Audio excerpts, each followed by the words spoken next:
My name is Paul Besley. I trained as a psychiatric social worker and came into social work in 1956 and remained there until I retired.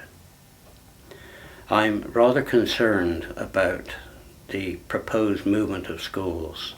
To move Haygrove onto the periphery of the town, particularly in a rural area like Skimmerton Lane, seems to me very wrong when, in my opinion, the present site is quite adequate for being redeveloped.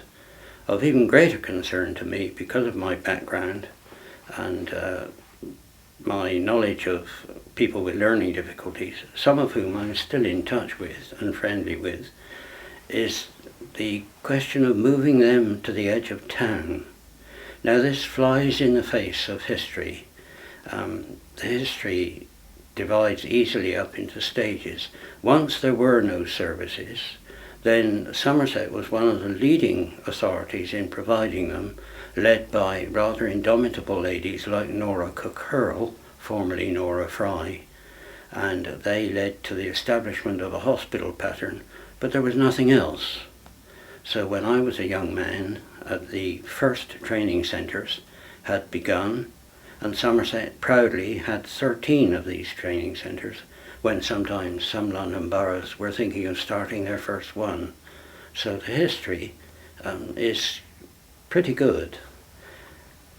Later came the question of moving people away from hospital care, where, don't get me wrong, they received very devoted and loving care very often, but many of them were so far from home.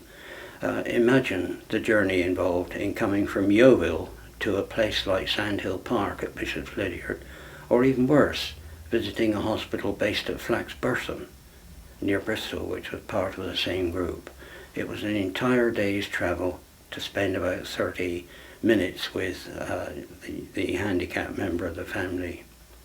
So my concern is that after Somerset earned itself a reputation of being one of the leading authorities in the country, helping people to follow the Scandinavian pattern of out-of-hospital care and living in small dwellings with staff help when required of various levels, to move the training centre and what was formerly called a training centre, now a school.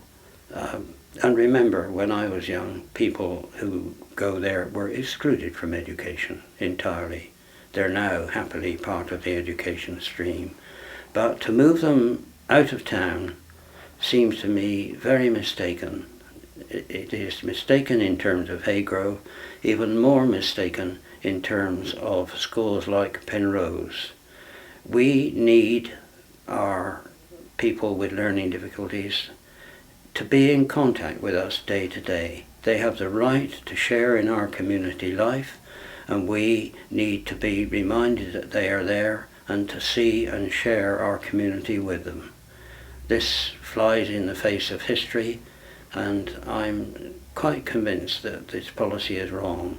I also happen to think privately that the site at Penrose still has something to offer, so perhaps consideration could be given to redeveloping that site and setting up another unit, with the main criteria being that it must be in the town. I have other concerns, and these are to do with the role, or what seems an increasing role, of business firms in local government. I'm not quite sure what they're doing there. I'm concerned about what will be the long-term effects of letting them finance public services. And in relation to learning difficulties, which is my particular interest, I have considerable concerns about firms like IBM, for instance.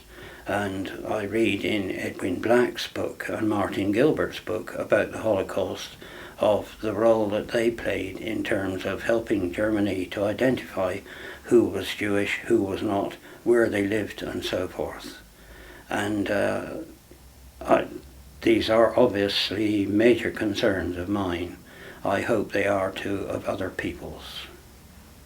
I've other concerns as well about big business firms like IBM and the fact that they will be involved in long-term financing of these schools, schools like Haygrove. That is a major concern to me. And will they have any say in the way these schools are run or in educational policy? Exactly what is their role? What are they offering to local government? What are they making out of it? What benefit to local government is it? I'm unsure, and I'm sure many of the public are. I certainly haven't seen much literature circulating in Somerset about this new deal that is taking place that is supposed to be beneficial for all the people of Somerset. I personally doubt it. The Nazis selected the pretty Jewish girls for their brothels in the concentration camps and murdered the old and ugly, discarded them and used their bodies for soap, lampshades, and even to feed their guard dogs. Capture, domesticate, annihilate.